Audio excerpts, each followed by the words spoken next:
தீபம் அகர்பத்தி ஒரு தெய்வீக அனுபவம். பார்வதிபதையே அரகர மகாதேவா. அன்பார்ந்த பக்தி ஒளியினர்களுக்கு சுவாமிநாசாரிய அனந்த கோடி நமஸ்காரங்கள். வருகிற 14/4/2026 செவ்வாய்க்கிழமை தமிழ் வருடப்பிறப்பு. இந்த வருடத்துடைய நாமதயம் பிரபா வருஷம் அப்படின்னு சொல்றது. இந்த வருஷப்பிறப்பத்துடைய மகத்துவம், இந்த வருஷம் எப்படி இருக்கு, தமிழ் வருஷம் எப்படிலாம் நம்ம வாழ போறோம் அப்படிங்கிறத இந்த தமிழ் வருஷத்துடைய மக சிறப்பை சொல்ல போகிறோம். மிக்க பரபாத்தின் மேதிற்றின் மழையாம் தக்க பசுக்கள் தழைக்குமேற் இக்குப்பலியாகாது 4 வகை வல்லுயிருக்கும் இன்பமும் கலிக்காதனவே கருதே. இந்த வருஷம் நல்ல மழை பெய்யும், ஆனா கொஞ்சம் கம்மியா பெய்யும். முதல் பகுதியில கம்மி, கடைசி பகுதியில பிச்சு எடுத்துரும் மழை. பசுமாடுலாம் நல்லா இருக்கும். இந்த வருஷத்துல பசுமாடுக்கு நிறைய பூஜை பண்ணணும். ஏன் இந்த வருஷத்துல பசுமாடுக்கு பூஜை பண்ணுங்கன்னு சொல்றோம் அப்படின்னா, அந்த தமிழ் வருஷத்துல பசுமாடை யார் ஒருவர் கோமாதாவை ஆதரிக்கிறார்களோ அவளுக்கெல்லாம் ராஜ பதவி கிடைக்கும். கோ சம்பரட்சணம் பண்ணணும் இந்த வருஷம். பசுக்கள்லாம் நமக்கு ஆசீர்வாதம் பண்ணும். பசுக்கள் என்ன, 33 கோடி தேவர்கள் அந்த பசுமானுடைய சரீரத்துல வாழறா. கோ சம்பரட்சணம் பண்ணுங்கள் இந்த ஆண்டு. அடுத்ததாக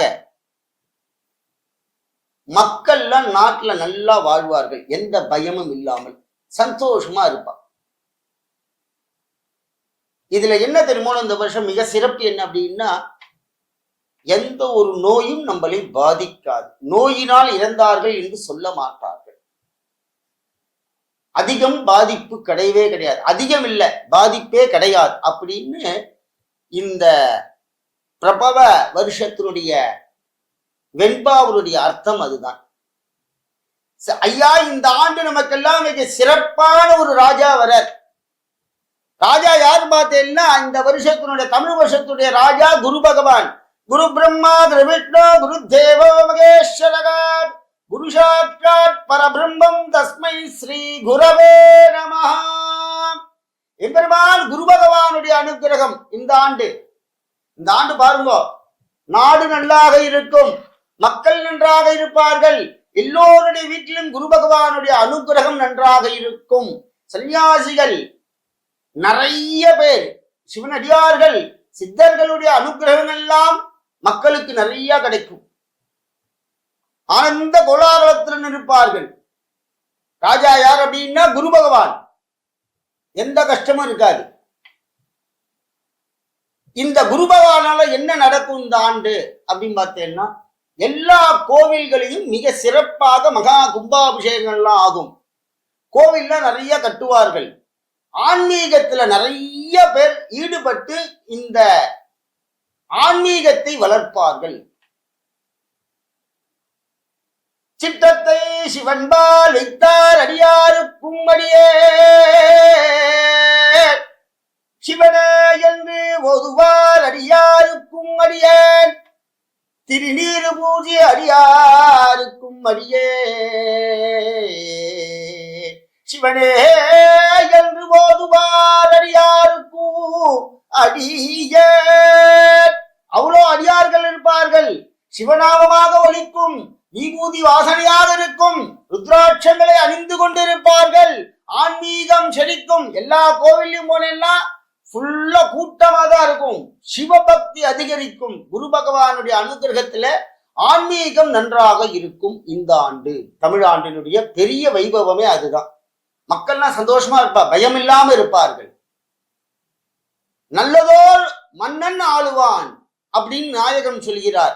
நல்லதோர் மனிதன், குரு பகவானுடைய நல்லதோர் மனிதன் நாடாளுவான் என்று சொல்கிறார்.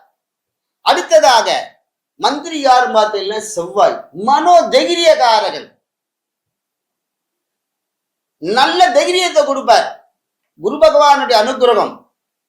செவ்வாய் மங்களகாரகன், குரு பகவானுக்கு கீழே இருக்கார். நல்ல தைரியத்தை உண்டாக்கிறார்.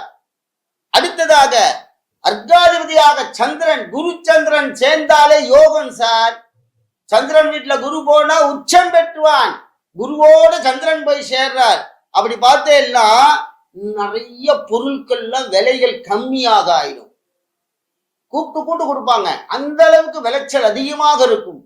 சந்திர பகவான் குருவோட சேர்ந்திருக்க போறார். நல்ல ஒரு ஆட்சி கிடைக்கும். அடுத்ததாக சூரிய பகவான் வேற குருவோட சேர்றார். ரசாதிபதியாக இருக்கார். எண்ணெய் வள நாடெல்லாம் நல்ல செழிப்புட்டு இருக்கும். எண்ணெய்கள்லாம் கஷ்டம் கிடைக்காது. தானியங்களுக்கு கஷ்டம் கிடைக்காது. அதிகமாக விலை இருக்கும். அதிகமாக உற்பத்தியாகி விலைகள் குறையும். அந்த அளவுக்கு இருக்கும் தமிழாண்டுடைய மிக சிறப்பு.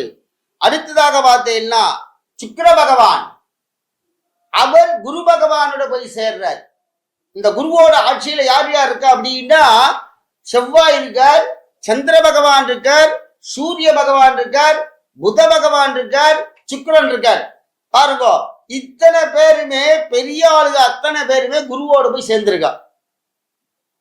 குருவோட சேர்ந்ததுனால என்ன மகாபலன் அப்படின்னு பார்த்தீங்கன்னா எல்லோரும் நன்றாக இருப்பார்கள். அப்படிப்பட்ட இந்த தமிழ் புத்தாண்டுல எல்லாரும் காலையில ஆத்துல ஸ்நானம் பண்ணி சுவாமிக்கு விஷுக்கணி வைபவம், ஆத்துல கண்ணாடி வச்சிருப்பா. முதல் ராத்திரி கண்ணாடிக்கு செயின்லாம் போட்டு குங்குமம் போட்டு வச்சு பழங்கள் எல்லாம் ஸ்வீட்லாம் புது ட்ரெஸ் எல்லாம் வச்சு காலையில எழுந்தோடனே பல்லு தேய்ச்சிட்டு நேர சுவாமியை போய் தரிசனம் பண்ணுவா. சில பேர்லாம் ஸ்நானம் பண்ணிட்டு குளிச்சுட்டு நேர சுவாமி ரூம்ல போய் விளக்கெறியும். பளிச்சுன்னு விளக்கு எரியணும். வெள்ளி விளக்கு ஏற்றி வைக்கணும் ஆத்துல. சில பேராத்தெல்லாம் பொண்ணுக்கு சீர்லாம் கொடுத்துருப்பா. இவ என்ன பண்ணுவானா அந்த சீரை வாங்கி மாட்டி மேலேயே பொட்டியிலேயே இருக்கும். அந்த 2 வெள்ளி குத்தில விளக்குலாம் எடுக்கவே மாட்டா. அவ பொண்ணு கல்யாணத்துக்கு அடுத்துக்கு வந்துடும். அப்படி இருக்கக்கூடாது. அவாத்துல கொடுத்தானா அந்த விளக்கு ஏத்தணும். மாட்டு பொண்ணு உள்ள வர மாமியார் சொல்றா, நானே என்னதே மேலதான் இருக்குடி, இன்னும் என்னது எடுக்கலேங்கிறா. அப்ப இவாளுக்கே மாட்டு பொண்ணு வந்துட்டா அவளுது எடுக்கவே இல்லையா. வெள்ளி குத்தி விளக்குல 2 பக்கமும் ஏற்றி வச்சு நெய் விளக்கு ஏற்றி வச்சு அந்த அம்பாளை தரிசனம் பண்ணுங்கள். தமிழ் வருஷத்துல ஆனந்தமா இருக்கும். விஷுக்கணி என்று சொல்வார்கள். பழங்களோட ஸ்வீட்டோட புது வஸ்திரத்தோட அந்த கண்ணாடியில உங்க முகத்தை பாருங்க. சுவாமி தெரிவர். சுவாமியை நினைச்சீங்கன்னா புள்ளியார எந்த தெய்வத்தை நீங்க நினைக்கிறீங்களோ உங்க குல தெய்வத்தை முதல்ல நினைக்கணும். அம்மா இந்த ஆண்டு ஐயனே, ஐயனாரப்பா, என் அம்மா அங்காள பரமேஸ்வரி, என் குலதெய்வமே, எங்களுக்கு இந்த ஆண்டு நல்ல ஆண்டாக அமைய வேண்டும். எங்களுக்கு எந்த ஒரு துக்கங்களும் வரக்கூடாது.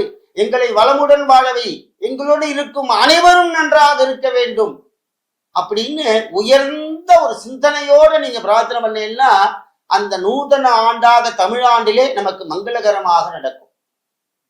கோவிலுக்கு போகணும். கோவில்ல அபிஷேகத்துக்கு கொடுக்கணும். வருஷபர் பணிக்கு அபிஷேகம் பண்ண மாட்டேன். வருஷபர் பணிக்கு அபிஷேகம் கொடுக்கணும். ஏதோ ஒரு சுவாமிக்கு நம்மளால கொடுத்துடணும். கோவில்ல நிறைய சன்னதி இருக்கு. பெருமாள் இருப்பார், ராமர் இருப்பார். அதே மாதிரி சிவாலயத்துக்கு போலாம் பெருமாள் கோயிலான அபிஷேகம் பண்ணுவா. ஆனா சிவாலயத்துல அபிஷேகம் நிறைய நடக்கும். எந்த சுவாமிக்கு எந்த கோவில் அபிஷேகம் என்றாலோ அபிஷேகம் நம்பாத்து அபிஷேகம் அதுல இருக்கணும். 10 பேர் செஞ்சாலும் 11 நம்மளா இருக்கணும். அபிஷேகம் பண்ணி சுவாமியை குளிர வையுங்கள். கிராமத்துல இருக்கிற மக்கள்லாம் அவ கோவிலுக்கு போய் கண்டிப்பா பண்ணணும். ஒரு ஸ்ட்ரீட்ல பெரிய சிவாலயம் இருக்கு அப்படின்னா அந்த சிவாலயத்துக்கு ஒட்டி இருக்கிறவா எல்லாருமே அந்த கோவிலுக்கு அந்த சுவாமியை ரொம்ப சந்தோஷப்படுத்தி வைக்கணும். அப்பதான் அந்த சுவாமியுடைய நூதன ஆண்டான வருஷத்துல நமக்கு சுவாமி அனுகிரகம் பண்ணுவார். அதே போல அன்னைக்கு பஞ்சாங்க படலம் வாசிப்பார்கள். அங்க போய் உட்கார்ந்துக்கணும். அந்த பஞ்சாங்கத்துல வாசிக்கும் போது வேத விற்பனர்கள்லாம் பஞ்சாங்கம் படிப்பா. அதை கேட்கணும். கேட்ட ஸ்மரணம் பாபம் போகும். அவ படிக்கும்போது நம்ம கேட்டோம்னா நம்மளுடைய ஜென்ம பாபங்கள்லாம் விலகி பஞ்சாங்கத்தினுடைய அந்த முக்கியமான ஒரு விஷயங்கள் எல்லாம் அவ சொல்லுவா. அதெல்லாம் கேட்டு நம்ம சந்தோஷப்பட்டு பகவானுடைய அனுகிரகத்தில் பாத்திரமாக கேட்டுக்கொள்கிறோம். பார்வதி பதயே மகாதேவ.